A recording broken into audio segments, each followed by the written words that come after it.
welcome to another Teacher's Corner playthrough. I'm Teacher Kirby, and today I'm going to be playing the first episode of the Future Proof arc. This is called Sunrise. Without further ado. Oh, and it's not voiced. With the war over, it's time for us to rebuild, to take stock of our situation, and return to our roots as explorers. We've recently noticed that a star in an unexplored system near Ferenginar has become unstable. There's nothing to indicate any change to its stellar life cycle, so this is a perfect opportunity for us to chart the system, investigate the star, and improve our understanding of what's happening. I want you to head up this investigation. Find out why this star is suddenly dying, and make sure that it isn't going to be a threat to any nearby worlds or systems. Go to Deep Space Nine to pick up a solar specialist, then go to the unexplored star system at the edge of the Ferenginar sector in the Alpha Quadrant to investigate the sudden instability in the star there. And for this we'll get a moderate amount of experience points, expertise, dilithium, and the famed quantum phase set. This set is actually decent if you're focused on drain. It is a decent free set that will help with drain. As you can see, the torp drains shields in a 2-kilometer radius, and the high yield version of the torp also increases to 4-kilometer, and it can also give that shield that it drains to you, or it gives a heal. Can't speak today, oh my goodness. Alright, the quantum phase converter not only gives 20% phaser damage, also gives +3 aux power setting and +30 starship drain expertise. Okay, so that will help you to drain a little bit more. And it has a hot restart, automatically removes auxiliary power disabled conditions after 1 second. And the quantum phase beam array or dual heavy cannons, depending on which you choose, also gives or has some nice stats on it. Okay, and it comes out at Mark 12, very rare. Now you can only use one of this item, but you can also use, if you're looking for a forward-facing build, you can also use the dual phaser beam bank that you get from this. It does come out at Mark 12, very rare. I'm not a big fan of the accuracy ×2, but if you're looking for something that's free and you need beam banks versus beam arrays, this is an okay option. Okay. Also, if you're looking for turrets, again, I'm not a fan of the accuracy, but if you have no other options, you need something fast, this is an okay way to go. Okay. Alright, so we click accept, and this mission actually usually goes pretty quickly. Okay. We've received instructions to pick up a stellar phenomena specialist, a Cardassian scientist by the name of Tenora Zuval. She's currently at Deep Space Nine. We can beam her directly aboard from the station. Noted. We'll pick up the specialist when we reach Deep Space Nine. Alright, so we're going to go ahead. Oh, already got some flashies from my stuff today. Let's claim everything. Get rid of those flashies. And oh, yay. Duty officers. Yay. Alright, and let's collect all our flashies here. There we go. Alright. I'm not going to start any new Admiralty. There we go. And we'll go ahead. Now I don't remember if this transports you to Deep Space Nine or to the star that you have to go to. I guess we'll find out. Hey, look at that. I claimed that a while ago. It finally popped up. There we go. Alright, it transwarps us straight to Deep Space Nine. So if you do need to transwarp to Deep Space Nine, Sunrise is the way to go. If you haven't unlocked Tier 4 Diplomacy on your tune. Alright, so we can go in and beam up Specialist. Thank you for the pickup. I'm Tenora Zuval. Let's get started. My preliminary observations show some kind of unknown stellar problem. This unexplored system near Ferenginar is undergoing solar death. Basically, it's as if the star is going out suddenly, but there's no good reason why. We need to get close enough to take some readings and see what we can figure out. I see. Helm, depart from Deep Space Nine. Alright. So there we go. So we've departed from Deep Space Nine. And now, first of all, let's make sure this is our primary. There we go. So now, we need to go to this unexplored system.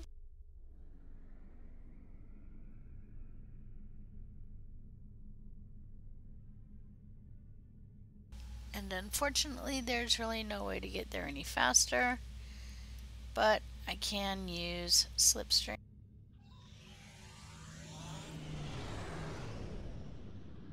And because I know that Slipstream will lose the coordinates, I'm going to go ahead and keep the map open. But we can watch us zip across as we zip across the Zenkith sector.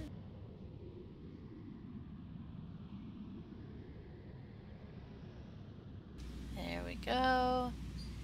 And waiting for... Oh, that lasts quite a while. Okay. Now we pick up the coordinates so that it doesn't blow right past it. And we have to go pretty slowly. Yeah. We're going to get there before we can slipstream again.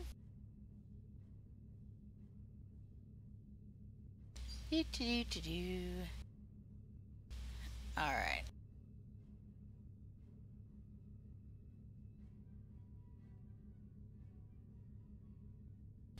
Here we go. And now we're going to begin sunrise.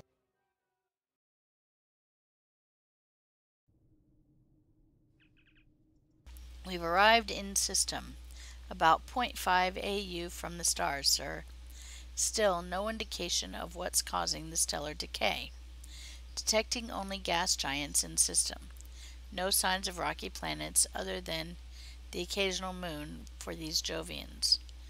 We're a little outside optimal range. We could probably get better resolution on sensors if we nudged a few kilometers closer. Let's move in closer, get some readings of the star, and see if we can figure this out.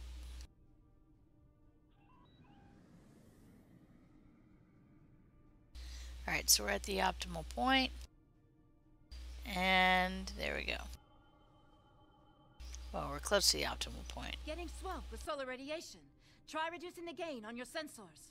So we narrow EM band. Initial results don't make any sense. The star's core reactions are failing, but it still has so much mass that it should be conducting fusion. It's as if it suddenly decided that it was no longer going to do hydrogen fusion, just heavier fusion processes. Let's collect some stellar particles and see if we can find any clues with a more detailed analysis. What kind of matter is ejected during corona events? We should be able to collect some with your ship's ram scopes if we head to one of the ejection zones. We'll set up a plot of locations where we can take some samples. Alright, so we now have some locations to go to. And as you can see, they're denoted on the map, as well as in the system, denoted as solar particles. There we go.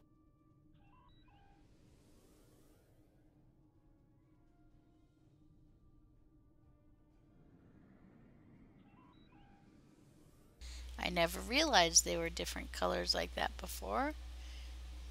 It's amazing what you see when you have a decent system. Oh, I hate these things.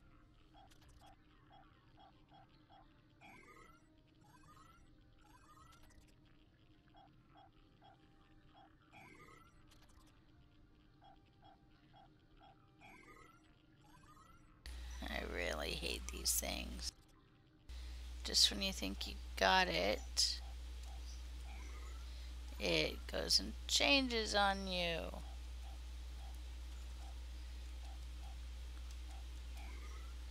See what I mean? I hate these. I don't know whose bright idea these were, but they should be shot. No, it's not that. Results Not are that coming bad. in It's now. just, ugh. This still isn't making any sense. It's as if the star's life cycle was suddenly accelerated somehow. But it never went through an expansion cycle. There's no good explanation for this yet. Maybe something else in the system caused it. What if this phenomenon affected other bodies in this system as well? If this is system-wide, we should find evidence of similar problems, with nuclear and chemical reactions in the system's gaseous bodies. There's a large amount of gaseous stellar matter further from the star. We should have no trouble checking that hypothesis. Set a course for the next closest body in system.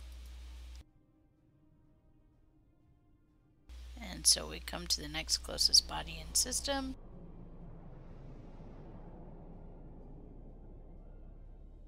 There it is. This is very strange. Usually nebulae are massive clouds between star systems. Finding a micronebula in system like this is quite rare. This may be the result of an event such as a cosmic string, shearing through a gas giant and turning it back into particulate matter. I'll need some more readings to know for certain. Determine the best places to scan for information. All the particulate matter will make your ship's sensors unreliable beyond a few kilometers, and shields will be offline. The best we'll be able to do is to check small areas until we get close to something unusual. We should head to where the deionized particle density is highest.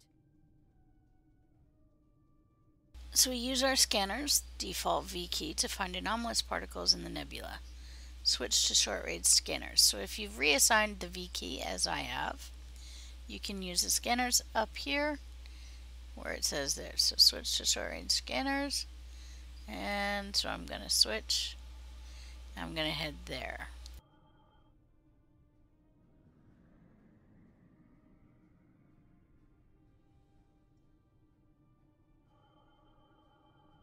There. I'm going to sample particle. Reading deionized particles, icy fragments, trace amounts of inert materials. Picking up some low-level distortion, possibly from impulse engines. Another ship may have been here recently. Keep searching. If there's another ship here, we should see if they know anything. Alright, so we keep searching using our... There we go.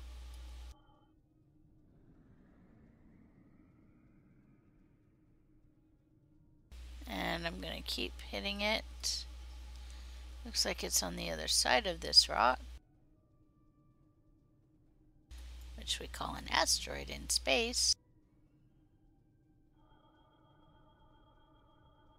There it is. And there. Readings indicate agitated particles and trace heat, residual trail from an impulse engine. Reading an energy surge, possibly something headed this way. Tholians, what are they doing this far from there? That's up.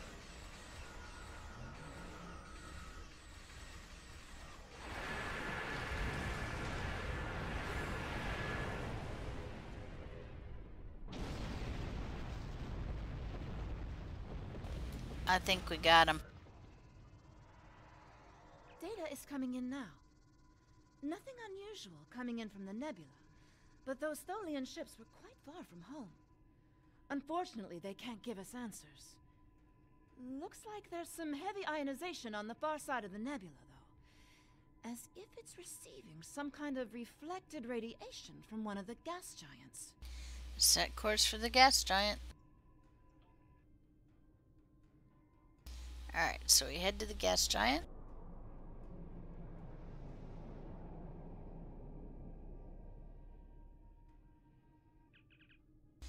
There's a large asteroid ring around this gas giant, sir.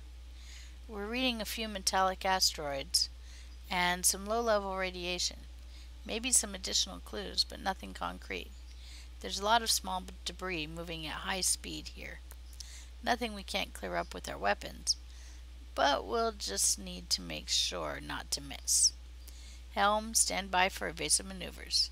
Set course for the largest radioactive asteroid. Alright, so we see there's one 7 kilometers away.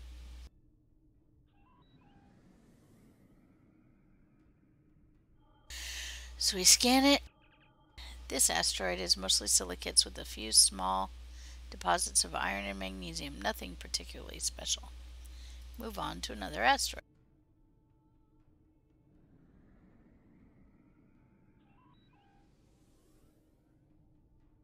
Scan metallic asteroid. This asteroid has some zinc, copper, cobalt, plus traces of tungsten and mercury. A bit uncommon, but it doesn't give you any clues.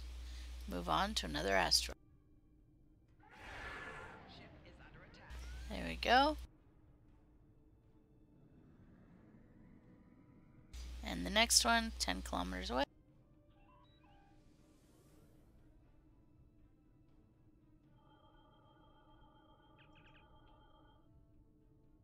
Let's try that again. Oh my goodness. That's what I get for paying attention. So there's something there. And now we have to head this.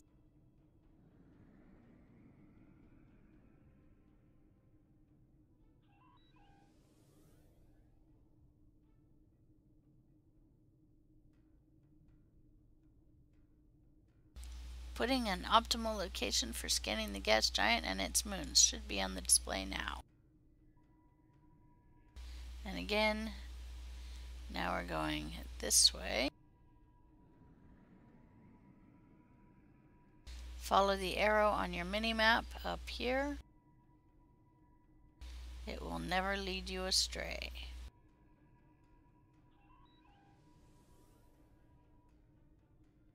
Scan gas giant and moon. This is interesting. We're picking up several moons around this gas giant, and some of them are habitable. Admiral, I'm picking up comm traffic. One of these moons is inhabited. Why didn't we pick this up outside the system?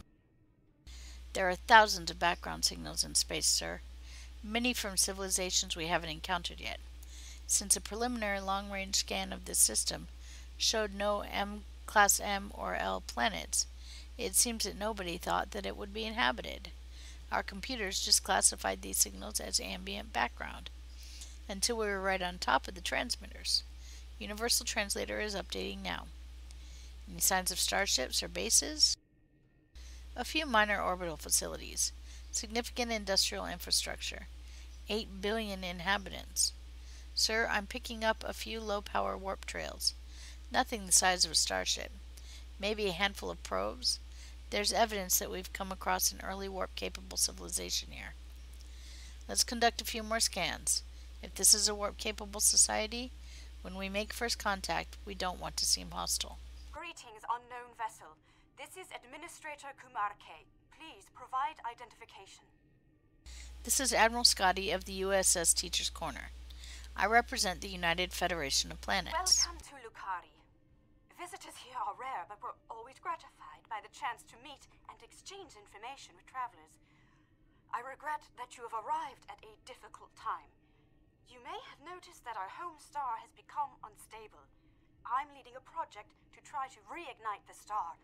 Unfortunately, we've already suffered severe disruptions, and we have a lot of problems to tackle right now.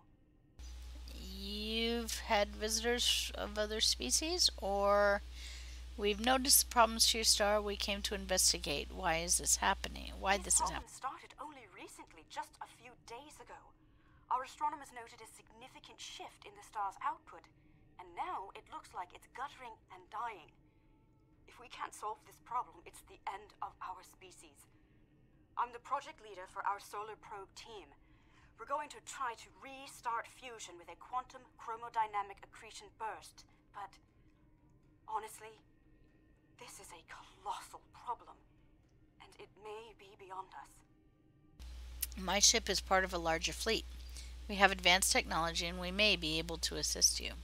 We have a solar probe ready that contains the booster module that needs to be fired into the star. It's capable of warp 2. There's a problem, though. The probe's remote navigation systems don't work. All of the interference from the solar flaring and guttering is blocking the signal. Could your ship get a trajectory plot so that we could set a pre-programmed course? We'll look into it. We can use your astrometrics computer to build a plot. Alright, so we have display trajectory plot. Elevation on the first point is bad, move it down. Angle on the second point is off, adjust to the right. So now, adjust trajectory. Okay. So, move first point down. There we go. And we want to move to the right. There we go. Done adjusting for now.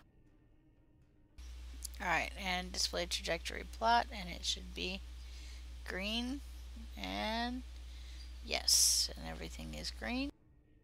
So, we're getting your telemetry now. I'll have my engineers prepare the probe. Let's see if this works. Nothing to worry about, just the future of my planet. we'll hold position for you to launch the probe. The probe's made it out of orbit.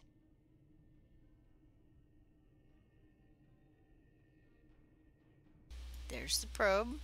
Engaging secondary boosters to head out of planetary range. There's the solar probe. We can follow it. And there we go.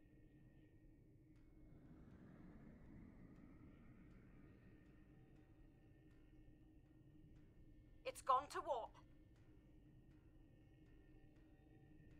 We're tracking The probe telemetry is from the arriving probe. at the solar corona. Deploying chromodynamic booster. No effect. It didn't work. Repeat. Well, it didn't work. That was our one shot. Thank you for trying to help. I'm not sure what to try next. Maybe we can evacuate a few people. I'm not going to give up. But the situation is grim. If your people can offer any other help, we would welcome it. But I just don't see a way to relocate 8 billion people in the next few hours. We are not necessarily out of solutions. We might still be able to find a way to reignite the star. Sir, an unknown vessel is entering the system. Small, but can't get a reading through its hull. Getting very strange readings from this ship. Can't read the interior at all. So we hail the new arrival. Looks like I've arrived at the perfect time. I'm here to help with the problem with this star. I'm a scientist, and I have some specialized knowledge that can help. It's nice to meet you, Cal. Your help will be appreciated. Apologies for the interruption. This is my home star. My people are the ones at risk here. If you have some way to reverse this process, my people should be involved. Agreed. Since no other solutions have presented themselves, we should at least hear him out. All right, I'm willing to do so, but it will take me a little while to get a shuttle out there. As you might imagine, things are a little hectic over here right now. Don't worry, we don't need a shuttle.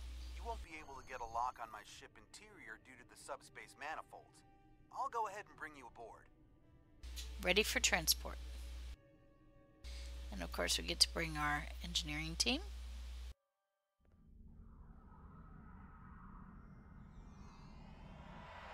Welcome aboard. I'm Cal Dano. You moved me here without crossing the intervening space. You have quantum teleportation technology. Yes, we call it a transporter. It has a limited range, but it's useful for going from surface to ship. Impossible! This ship's interior is massive, even though it's no bigger than a shuttle.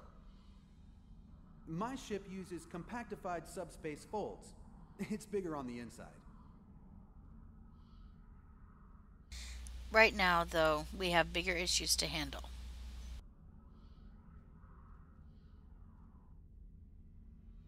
So we talked to Administrator Kumarke. This is all quite overwhelming.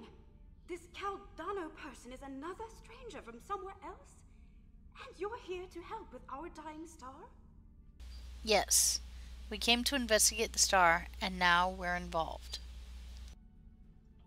Oh. Yes, I suppose I can see how a star suddenly dying might attract someone's attention. Normally, my people are explorers, and we would open diplomatic relations to engage in first contact. But this isn't a normal situation. It's an odd coincidence. We'd probably never have met if it weren't for the trouble with the star. My people have never really had any desire to go exploring out there. We've sent a few probes and met a couple of neighbors, but we're happy at home, and we have what we need, so why risk it? I guess this crisis answers that question. The galaxy is bigger than us, and to survive, we need to look past just our homeworld. The United Federation of Planets makes exploration and peaceful contact with new species one of its primary missions. It sounds like you have a lot of experience in meeting other kinds of people. Maybe if we survive this, we can take the chance and learn more about each other, to talk about what we might have in common and what we have to offer. I'm sure that my people will want to open relations. Your experience here will make you a natural choice to participate in those discussions. What can I do to help? My home is at risk. I want to do something, to be involved in solving this problem. So we have three choices. We can either have her stay with me. You can see how I study and solve these problems. Stay with Caldano. This is his ship, so he can probably explain it best. Or wait here. It'll be safer and less risky. This is going to be a delicate process. I usually say stay with me. That way she feels involved and out of my hair. Okay, talk to Caldano. Welcome to my ship. Don't be alarmed. This vessel is from the 31st century and it has some technology you may not recognize yet. I can assure you, though, that I'm here to help.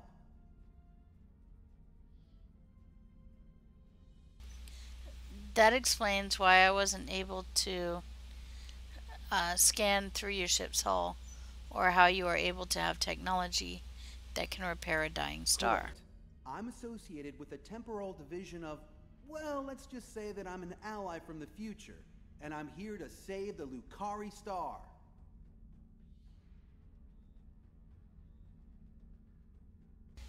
Okay. So this involves changing the time stream? I've had about enough of that recently. No, I'm trying to prevent changes. Someone's tampered with this star. It's not supposed to die out here. The Lucari don't disappear today. At least not if we have any say in it. I have some technology that can help, but we'll need to rework it in order to repair the star's fusion processes. What I need you to do is to help me align this matrix to match the star's original spectrum.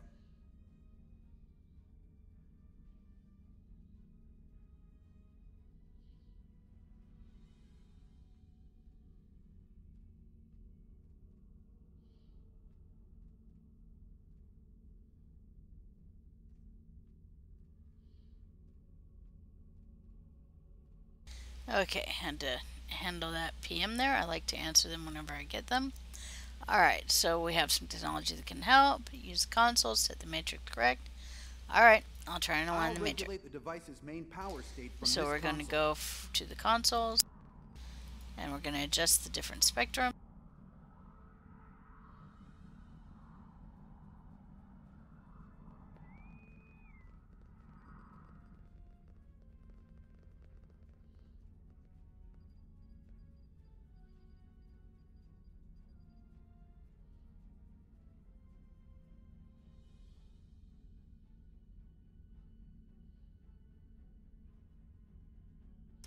And I realize I just spelled that wrong, but we're not paying attention to my spelling. Okay, so we want to get the blue wavelength between 450 to 495. So we're going to increase because it's currently in the 300s. There we go. And 40, 50. Lock in. And we'll look at that in a second.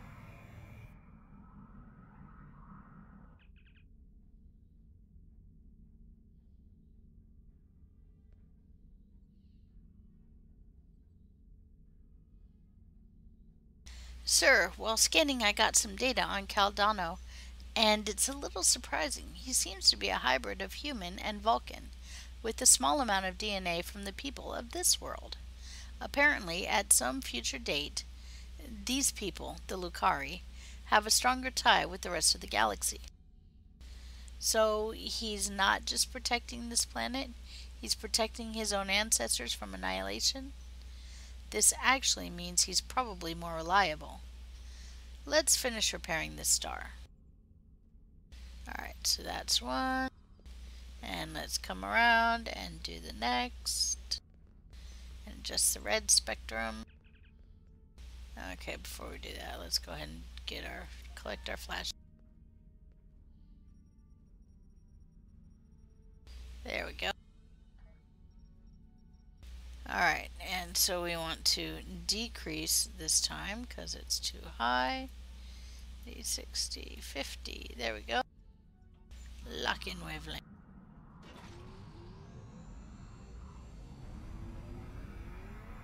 There we go. Sounds like whoever tried to destabilize the Lucari star has decided to come knocking. Let's see who. They're packing a real wallop. Shields just went down. We have incoming! Weapons ready. Prepare to repel boarders. What are those things? They're Tholians! Tholians! Keep them away. I need to finish these computations. Let's get as many as we can with our... There we go. That got quite a few. I have the device shielded in a force field, but I can't deploy it until the Tholians are out of the way. Shields are back online. They shouldn't be able to get any more boarding parties over. And that should just about do it. Alright, now where's Caldana? There he is.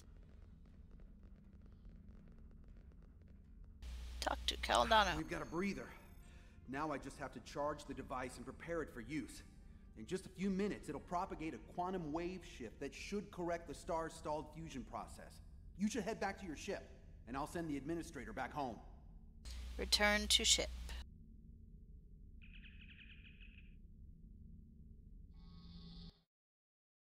There we go, and... The device is charging. We're just a few minutes away from repairing the star. Standing by.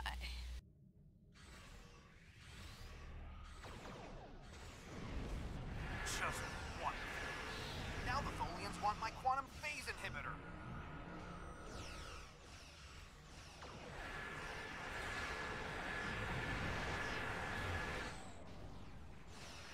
There we go. Get him, get him. Obviously, we can't let them have it. Just need a little more time to rejuvenate the star.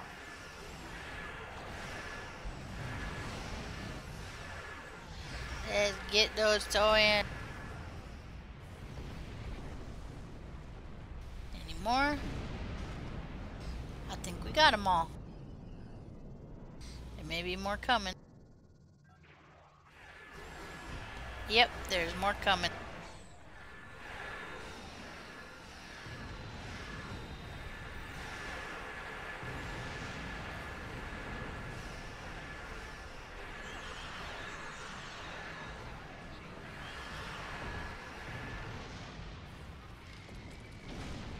Caldana's ship is putting out some extraordinary power levels. Yep.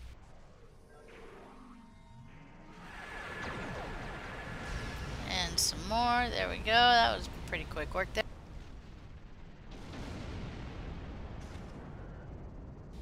Alright. Oh no, server not responding.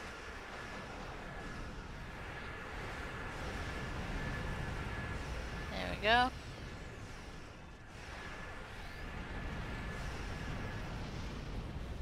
There we go.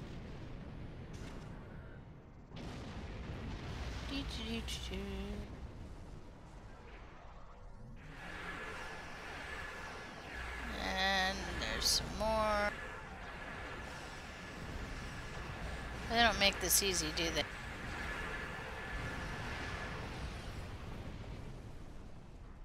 There we go. Probably won't be anymore. Capacitor's full. Firing in 3 seconds. 3, 2, Activating the 1, there we rejuvenate. go.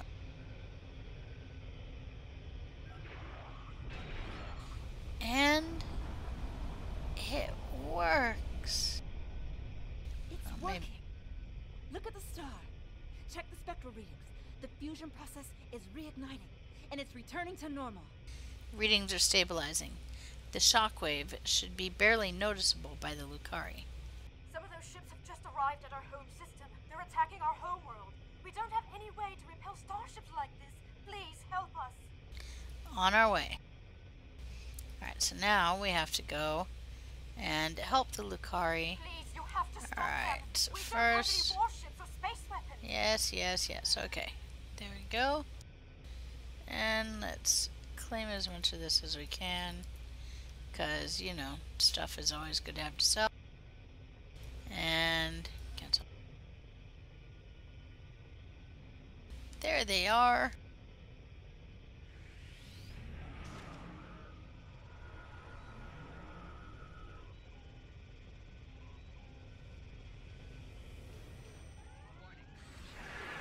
Put ourselves right in the middle of it and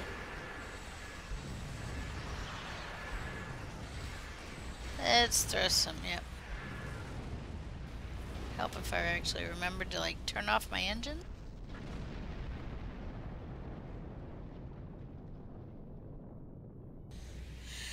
Okay, here we go. The Tholians have managed to get my ship in a web.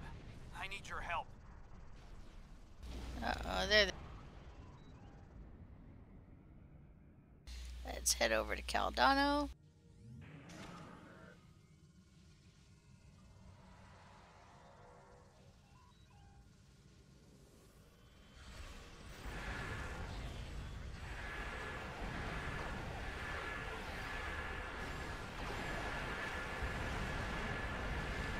They've stolen my quantum phase inhibitor.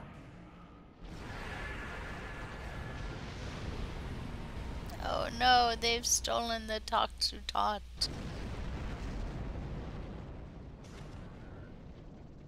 Okay, Thanks for the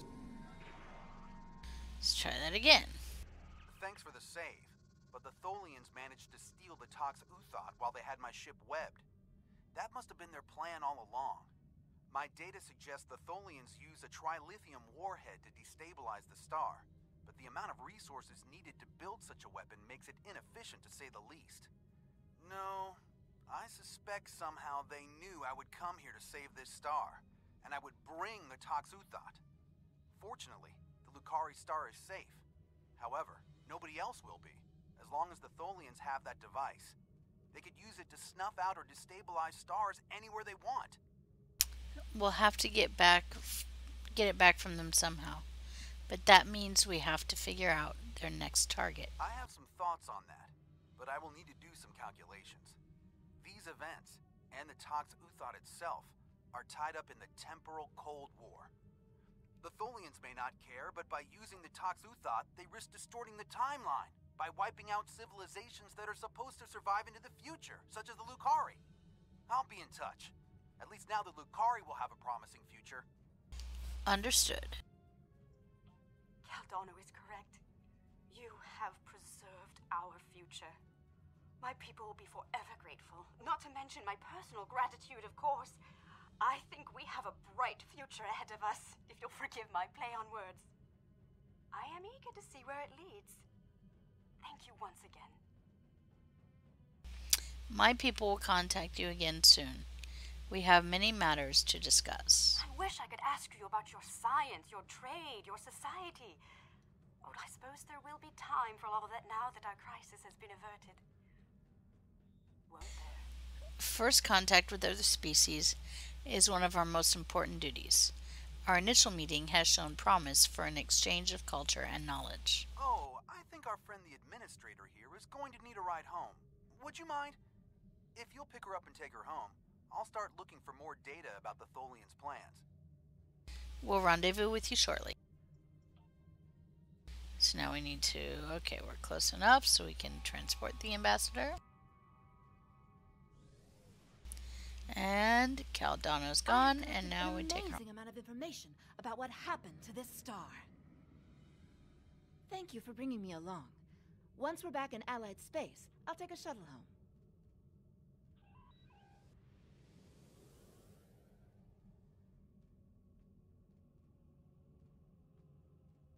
And we can transport the ambassador home. It seems that first contact with the Lucari has gotten off to a reasonable start. Now we just have to hope that when the Tholians show up again with the Toxutot, we can stop them from doing anything disastrous. We are ready to leave the system on your orders, sir. Depart system. Yay! Okay.